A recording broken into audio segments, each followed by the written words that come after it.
Star மிஸ்ஸை tsunami Premji. கல்யாணம் நான் வெளில வரதே இல்ல. ஆஹா நீயோ போய்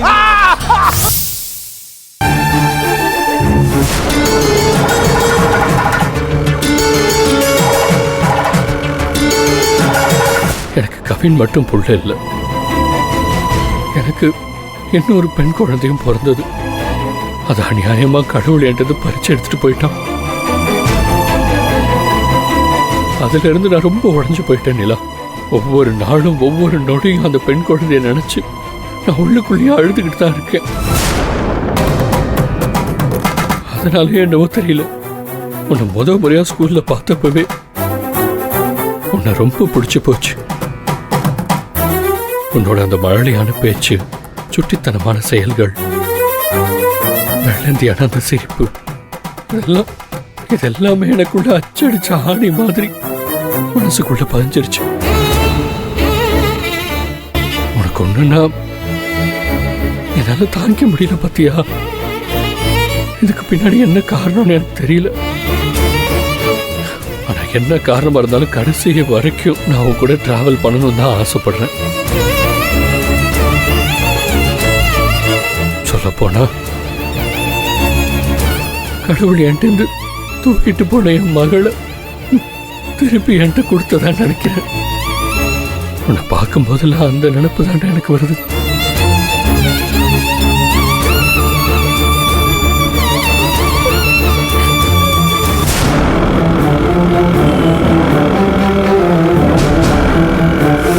நீ நல்லா ரெஸ்ட் எடு நீலா.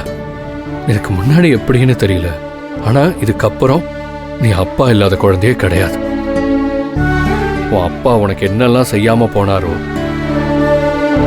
அது எல்லாத்தையும் கவினோட அப்பாவா ஒரு அங்கிளா உன் கூடவே இருந்து நான் உனக்கு செஞ்சு தருவேன். நீ தைரியமா இரு.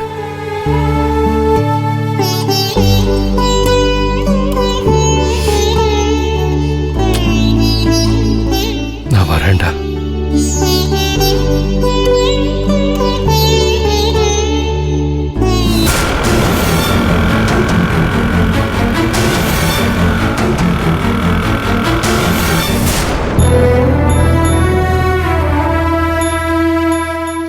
அம்மா, நிலாவை நல்லபடியா பார்த்துக்கோங்க.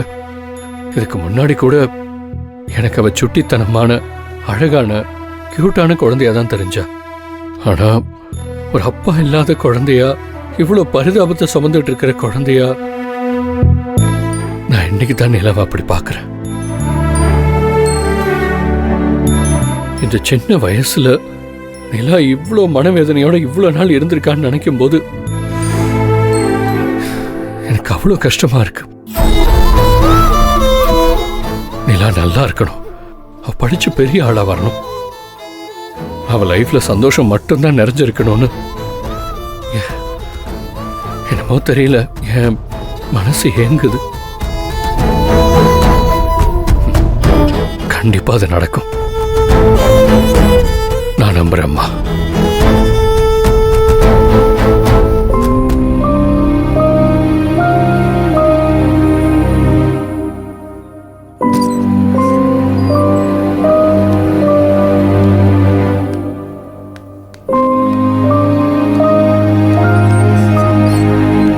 பார்த்துக்கோங்கம்மா, நான் வரேன்.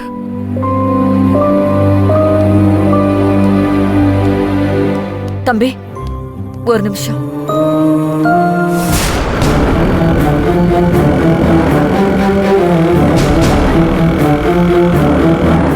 எனக்காக நீங்க ஒரு உதவி மட்டும் பண்ண முடியுமா தம்பி? என்ன உதவிமா? சொல்லுங்க, நான் பண்றேன். நீங்க நிலா கிட்ட இப்ப சகஜமா பழகுறீங்கல்ல, எப்பவும் இதே மாதிரி பழகுங்க. இன்னும் அன்பா கூட இருங்க. அவளுக்கு உங்களை ரொம்ப பிடிக்கும். அதே மாதிரி உங்களுக்கு அவளை ரொம்ப பிடிச்சிருக்கு. ஆனா என்ன ஆனாலும் சரி, அவகிட்ட அவ அப்பா பத்தி மட்டும் எக்காரணத்தை கொண்டு பேசிடாதீங்க. எதுக்காக பேச வேணாங்கிறீங்கன்னு தெரிஞ்சுக்கலாமா? அவளுக்கு அப்பா இல்லைங்கிற வலிய நாமளே ஞாபகப்படுத்த வேண்டான்னு நினைக்கிறேன். நீங்க என்ன சொல்ல வரீங்கன்னு சரியா புரியல. அதுக்கு இல்ல தம்பி, இல்லாத ஒரு விஷயத்த பத்தி அடிக்கடி பேசிட்டு இருந்தா குழந்தையோட மனசுல